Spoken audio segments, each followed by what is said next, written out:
Friends, আজকে আমরা দেখে নেব ইউটিএস অ্যাপের মাধ্যমে কি করে 1 মিনিটের মধ্যে নিজের টিকিট নিজেই কাটা যায়। অনেক ক্ষেত্রে হয় কি, আমাদের তাড়াহুড়ো থাকে, আমরা যখন স্টেশন পৌঁছাই টিকিট কাটার জন্য সেখানে কাউন্টারে অনেক লাইন থাকে, তার ফলে কি হয় আমরা টিকিট কাটতে পারি না আর আমাদের চোখের সামনে থেকে ট্রেনটা চলে যায়। তো আজকে আমি দেখে নেব ইউটিএস অ্যাপের মাধ্যমে 1 মিনিটের মধ্যে আপনার টিকিট আপনি নিজেই কাটতে পারেন। সর্বপ্রথম আমাদের কি করতে হবে, নর্মাল বুকিংয়ে সিলেক্ট করতে হবে। সিলেক্ট করার পর আপনি যেখান থেকে যেখানে যাবেন সেটাকে আপনার সিলেক্ট করে নিতে হবে। যেমন আমি এখানে সিলেক্ট করছি যাদবপুর থেকে আমি যাব ঢাকুরিয়া।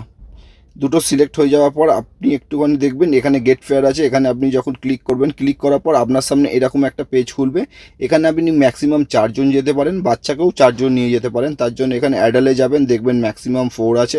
এখানেও দেখবেন বাচ্চার ক্ষেত্রে এখানে ম্যাক্সিমাম 4 আছে। জার্নি টাইপ হচ্ছে আপনার দুটো, এখানে জার্নিতে ট্যাপ করবেন, একটা আপনার যেতে আর একটা আপনার রিটার্ন, দুটোই আছে। তারপরে আপনি একটু নিচের দিকে আসবেন, নিচের দিকে আসার পর এখানে বুক টিকিটে আপনি যখন সিলেক্ট করবেন এখানে আপনার আদার পেমেন্ট অপশানে যাবেন। আদার পেমেন্ট অপশানে যাওয়ার পর এরকম একটা পেজ খুলবে। তো আপনি প্রথমের পেজটা সিলেক্ট করে নেবেন। এখানে আপনার দেখাচ্ছে নিচে পে 5 টাকা, আমরা এখানে পেতে গিয়ে ক্লিক করব। ক্লিক করার পর আমাদের সামনে এরকম আরেকটা পেজ খুলবে।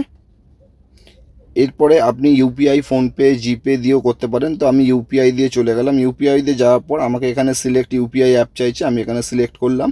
সিলেক্ট করার পর আমাদের এখানে অনেকগুলো অপশান এসে গেছে, আপনি জিপে, ফোনপে, অ্যামাজন পে সব কিছু দিয়েই করতে পারেন। তো আমি এখানে ফোনপে সিলেক্ট করে নিলাম।